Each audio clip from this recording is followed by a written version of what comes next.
Body dysmorphia is a hatred of the body, or not feeling comfortable in our body. Now, what I can tell you about this is that having sexual molestation in our childhood, having narcissistic abuse and narcissistic mother in our childhood can create a hatred of our body, or not feeling comfortable in our body. I used to have this too. And how did I fix it? I didn't take a pill. I stopped hating myself. I stopped telling myself the things that my mother told me. I stopped listening to other people. I stopped comparing myself to others. And here's the truth about comparing ourselves to others. It collapses our auric field. It makes us feel small, insignificant, and bad about ourselves. So don't compare yourself to others. You are uniquely you for a reason. You matter. You are here for a reason. And I'm going to give you some tools to help you overcome this body dysmorphia or hatred of your body. All right, number one, what we tell ourselves, what we think about, and we focus on today creates our tomorrow. And so if you want to have a better life, if you want to be happier in your relationships, in your workplace, with your friends, family, etc., you want to have a better sex life, for example, you can read my book, Orgasm for Life, or buy it on Audible. But barring that, change the way you think about yourself. Change the way you talk to yourself.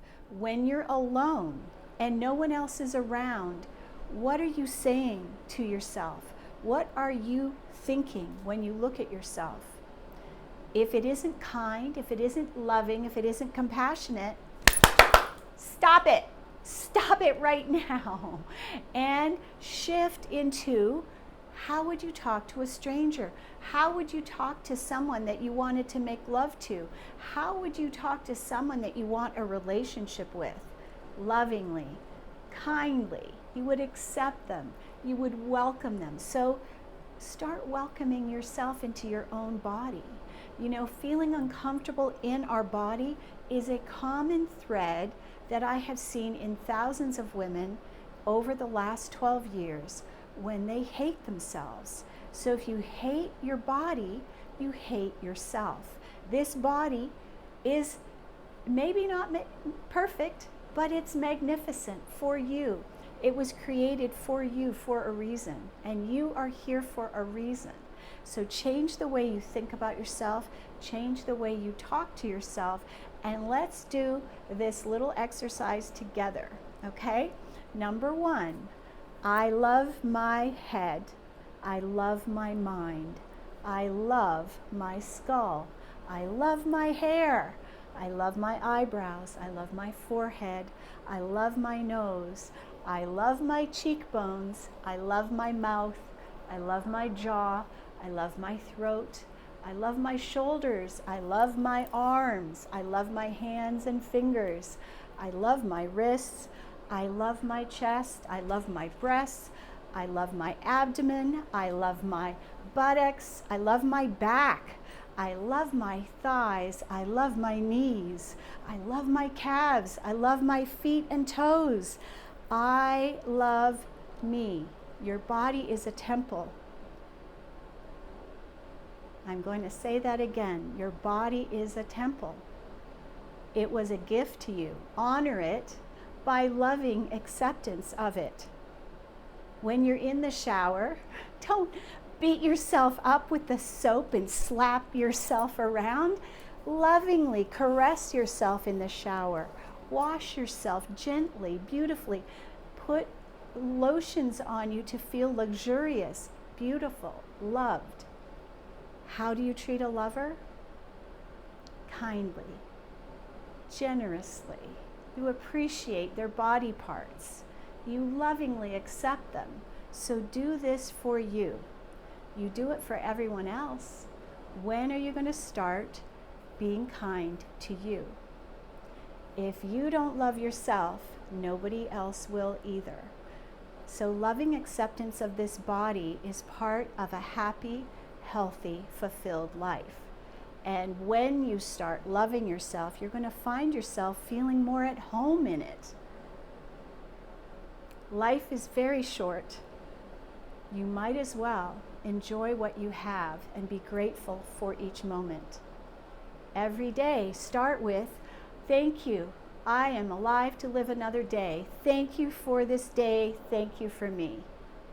These precious moments, when we are grateful for them, start to develop into a greater appreciation for ourselves and our life. And what else happens when this happens? You begin to love yourself more and life becomes better. As you lovingly accept yourself, you're going to find relationships improve. When you stop beating yourself up, others are going to stop criticizing you also. The kinder that you are to you, the kinder others will be also. So remember, do that tool. I love my head, I love my forehead, I love my hair, I love my eyes, I love my cheekbones, I love my nose, I love my mouth, I love my chin, I love my neck, I love my throat, I love my shoulders, I love my arms, I love my breasts, I love my buttocks, I love my abdomen, I love my thighs, I love my knees, I love my calves, I love my feet. Sending you lots of love today. Love yourself fearlessly. Don't be afraid to take up more space. Be kind to you. And if you feel that you're overweight, focusing on how fat you are is only going to create more of the same. So instead, I'm going to leave you with this special mantra. My body is at its perfect weight. And here's the thing, the more you repeat it, the more it will become your reality. Remember, thoughts create our reality. So I remember when I was focusing on how big my belly was, and I've had that experience, the more I thought about how fat my tummy was, the fatter it got. The more that we lovingly appreciate our body and tell it it's at its perfect weight, guess what happens? Our subconscious mind takes over, and next thing you know, some weight is falling off effortlessly and easily. So keep repeating it and know it will happen. My body is at its perfect weight. I love you, and remember, love yourself fearlessly.